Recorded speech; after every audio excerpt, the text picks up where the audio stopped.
அத்தியாயம் 75. ஆடைக்காக போராடும் கபிலன். நயனின் விளக்கத்தை கேட்ட பிறகு கபிலன் புரிந்து கொண்டது போல் தலையசைத்தான்.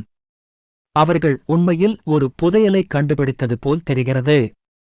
மேலும் கபிலன் குகையின் இருப்பிடத்தைப் பற்றி கேள்விப்பட்டபோது அது இந்த மலையில் உள்ள 2 தங்க சிலுவை அடையாளங்களில் ஒன்றுதான் என்பது அவனுக்கு உறுதியாக தெரிந்தது. கபிலன் யோசிக்க ஆரம்பித்தான். மானா கற்கள் விலைமதிப்பற்றவை, ஏனெனில் அவை டெலிபோர்டேஷன் வரிசைகளை செயல்படுத்துவதற்கும் பலவற்றிற்கும் பயன்படுத்தப்பட்டன. மானா கற்கள் என்பது ஒரு வகை நீல நிற கற்கள். அவை ஏராளமான மானாவை தங்களுக்குள் வைத்திருக்கின்றன, மேலும் அவை இயற்கையாகவே உற்பத்தி செய்யப்படுகின்றன.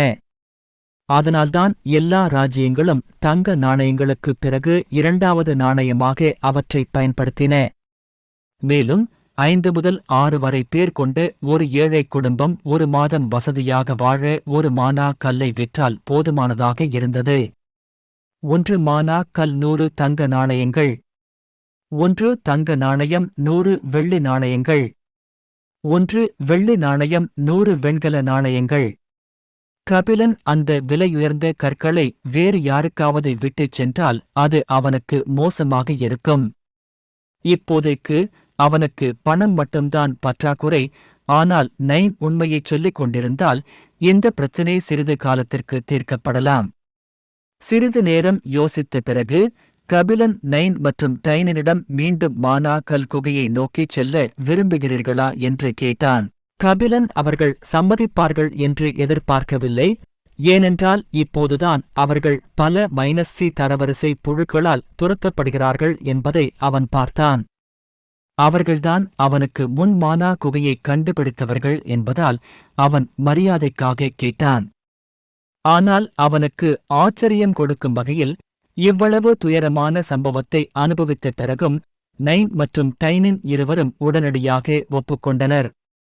அவர்களும் மானா கற்களை விட்டுவிட விரும்பவில்லை என்று தெரிகிறது.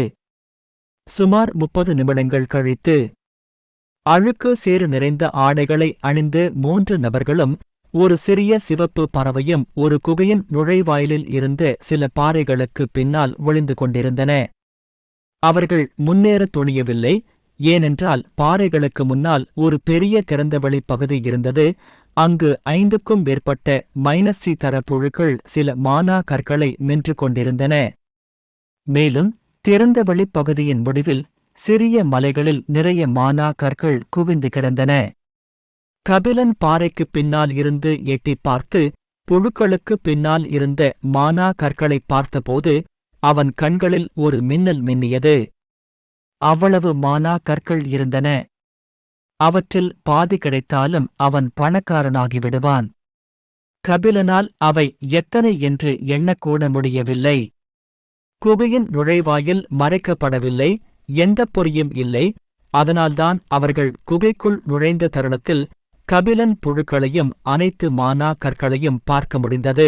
கபிலன் அவர்கள் சம்மதிப்பார்கள் என்று எதிர்பார்க்கவில்லை, ஏனென்றால் இப்போதுதான் அவர்கள் பல -C தரவரிசை புழுக்களால் துரத்தப்படுகிறார்கள் என்பதை அவன் பார்த்தான்.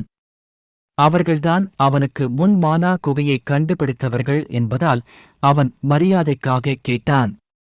ஆனால் அவனுக்கு ஆச்சரியம் கொடுக்கும் வகையில் இவ்வளவு துயரமான சம்பவத்தை அனுபவித்த பிறகும் நைன் மற்றும் டைனின் இருவரும் உடனடியாக ஒப்புக்கொண்டனர். அவர்களும் மானா கற்களை விட்டுவிட விரும்பவில்லை என்று தெரிகிறது. சுமார் 30 நிமிடங்கள் கழித்து அழுக்கு சேறு நிறைந்த ஆடைகளை அணிந்த 3 நபர்களும் ஒரு சிறிய சிவப்பு பறவையும் ஒரு குகையின் நுழைவாயிலில் இருந்த சில பாறைகளுக்கு பின்னால் ஒளிந்து கொண்டிருந்தன. அவர்கள் முன்னேறத் துணியவில்லை, ஏனென்றால் பாறைகளுக்கு முன்னால் ஒரு பெரிய திறந்தவெளி பகுதி இருந்தது. அங்கு 5க்கும் மேற்பட்ட -C தர புழுக்கள் சில மானா கற்களை மென்று கொண்டிருந்தன. மேலும் திறந்தவெளிப் பகுதியின் முடிவில் சிறிய மலைகளில் நிறைய மானா கற்கள் குவிந்து கிடந்தன. கபிலன் பாறைக்குப் பின்னால் இருந்து எட்டிப் பார்த்து புழுக்களுக்குப் பின்னால் இருந்த மானா கற்களை பார்த்தபோது அவன் கண்களில் ஒரு மின்னல் மின்னியது. அவ்வளவு மானா கற்கள் இருந்தன. அவற்றில் பாதி கிடைத்தாலும் அவன் பணக்காரனாகிவிடுவான். கபிலனால் அவை எத்தனை என்று எண்ணக்கூட முடியவில்லை. குகையின் நுழைவாயில் மறைக்கப்படவில்லை, எந்தப் பொறியும் இல்லை.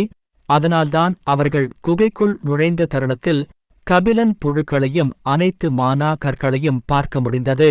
மானா கற்கள் அனைவரையும் அழைத்து அவற்றை எடுக்கச் சொல்வது போல் இருந்தது.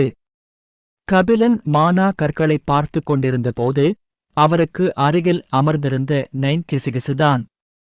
அப்போ என்ன திட்டம்? கபிலன் ஒரு ஆழ்ந்த மூச்சை எடுத்து தலையை உள்ளே இழுத்தான். அவர்கள் என்ன செய்ய வேண்டும் என்பது அவனுக்கு ஏற்கனவே தெரியும். நமக்கு ஒரு தூண்டில் இரை தேவை என்று கூறினான். கபிலனின் வார்த்தைகளைக் கேட்ட நைனும் டியானினும் ஒருவரையொருவர் பார்த்துக் கொண்டு அவசரமாக மறுக்கும் விதமாக தலையை ஆட்டினர். அவர்கள் ஒரு தூண்டில் போல செயல்பட எந்த வழியும் இல்லை. 1 மணி நேரத்திற்கு முன்பு புழுக்கள் அவர்களை துரத்திக் கொண்டிருந்த போது அவர்களின் கண்களில் மரணம் மின்னல் போல் மின்னுவதைக் கண்டார்கள். புழுக்கள் வேகமாக இல்லை என்பது அதிர்ஷ்டம். இல்லையெனில் நைனும் டேனினும் தங்களுக்கு என்ன நடந்திருக்கும் என்று கற்பனை கூட செய்ய துணியவில்லை. அவர்களின் தயக்கமான முகபாவனையைக் கண்ட கதிரவன் உடனே தலையை ஆட்டினான். கபிலனும் ஒரு தூண்டில் இரையாக ஆகவும் மறுத்துவிட்டார். எல்லோரும் என்ன செய்வது என்று யோசித்துக் கொண்டிருக்கும்போது அருகில் இருந்து ஒரு பாறையின் மேல் அமர்ந்திருந்த பியா கொட்டாவிவிட்டாள். அவர்கள் மூவரும் ஒரே நேரத்தில் பியாவை நோக்கி பார்த்தார்கள்.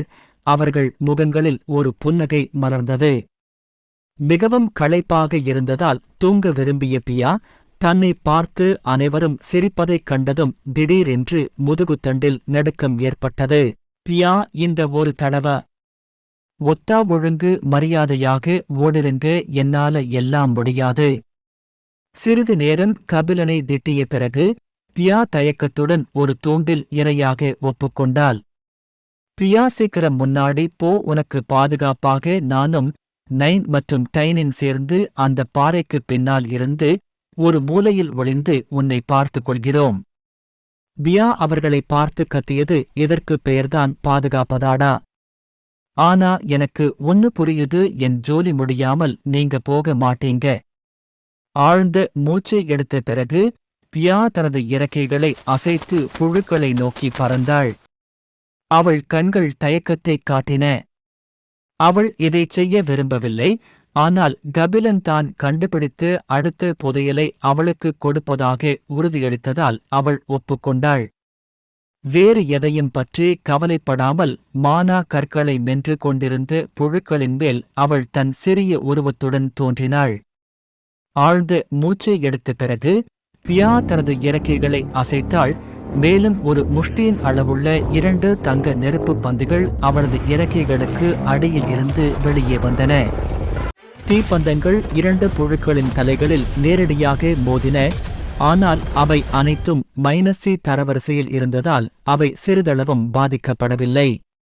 புழுக்கள் சத்தமாக கத்தியதுடன் வியர்த்துக் கொண்டிருந்த பியாவை அவசரமாக பார்த்தன. அவற்றின் நீண்ட பெரிய உடல்களுடன் புழுக்கள் அவளை கடிக்க முயன்றன. ஆனால் பியா அவற்றின் தாக்குதல்களை தவிர்க்க பறக்கத் தொடங்கியது. அந்த ஆரவாரம் காரணமாக சுற்றிக் கிடந்த மற்ற புழுக்களும் பியாவை பார்த்து அவளை தாக்கத் தொடங்கின. விரைவில் குகைக்குள் இருந்த அனைத்து புழுக்களும் பியா தங்கள் எல்லைக்குள் ஊடுருவியதால் அவளை கொல்லத் துணிந்தன. பியாவும் நிம்மதி பெருமூச்சு விட்டாள். அவள் பறந்து கொண்டிருந்ததால் புழுக்கள் அவளை நெருங்க முடியவில்லை. இப்போது கபிலனுக்கும் மற்றவர்களும் மானா கற்களை எடுக்க அவற்றை வெளியே இழுக்க வேண்டியிருந்தது. பியா நிம்மதியாக இருந்தபோது திடீரென்று முழு குகையே அதிர்ந்தது. அவள் கீழே பார்த்தாள். கிட்டத்தட்ட பயந்து போனாள். முந்தைய புழுக்களை விட 2 மடங்கு பெரிய கருப்பு நிற புழு ஒன்று திடீரென நிலத்தடியில் இருந்து வெளியே வந்தது. அதன் உடல் குகையின் உச்சியை அடையும் அளவுக்கு பிரம்மாண்டமாக இருந்தது. புழு சத்தமாக சீறி அதன் தூக்கத்தை கெடுக்கத் துணிந்த சிறிய பூச்சியை நேரடியாக தின்றுவிட அதன் பெரிய வாயைத் திறந்தது. நீண்ட கூர்மையான பற்களைப் பார்த்ததும் பியாவின் கண்கள் சுருங்கின. அது பிளஸ்சி தரவரிசை. மறுபுறம் மற்றொரு பாஸ் மான்ஸ்டரை பார்த்ததும் கபிலனின் கண்களும் விரிந்தன. இந்த முடிவை அவன் எதிர்பார்க்கவில்லை. வியாவின் திகைப்பூட்டும் முகபாவனையை பார்த்த கபிலன் அவசரமாக மனதிற்குள் அலறினாள். பியா உடனே திரும்பிப் போ. பியாவை துண்டு துண்டாக கிழிக்கும் அளவுக்கு அதன் கூர்மையான பற்களைக் கண்ட கபிலன் புழுவைத் தாக்கத் தயாராக இருந்தான். ஆனால் பின்னர் கபிலனின் கவலையான முகத்தை பார்த்து பியா, திடீரென்று பியாவின் உடலில் இருந்து பெரிய தங்கச் சுடர்கள் வெடித்தன. பிளஸ்ஸி தரவரிசை புழு ஒரு அலறலுடன் அதன் வாயை பின்னால் இழுத்துக் கொண்டது. அதற்கு காயம் ஏற்படவில்லை. திடீரென தீப்பிழம்புகள் வெடித்ததை பார்த்து அது ஆச்சரியப்பட்டது. புழுக்களின் கவனச்சிதறை பயன்படுத்திக் கொண்டு பியா அவசரமாக குகையின் வெளியேறும் இடத்தை நோக்கி பின்வாங்கினார். அவள் தலைக்குள் யாரையோ சபித்தது போல் அவள் முகம் சாம்பல் நிறமாக இருந்தது. கபிலன், இந்த முறை நான் உன்னை கொல்லப் போகிறேன். இந்த ஸ்டோரிஸ் பிடித்திருந்தால் லைக் அண்ட் சப்ஸ்கிரைப் செய்யுங்கள். ஒருவேளை இந்த ஸ்டோரிய தனிப்பட்ட முறையில் தினமும் பார்க்க ஆசைப்பட்டீங்கன்னா மாதம் 30 ரூபாய் கொடுத்தால் போதும். உங்கள் டெலிகிராமுக்கு தினமும் ஆடியோ ஸ்டோரி வரும்.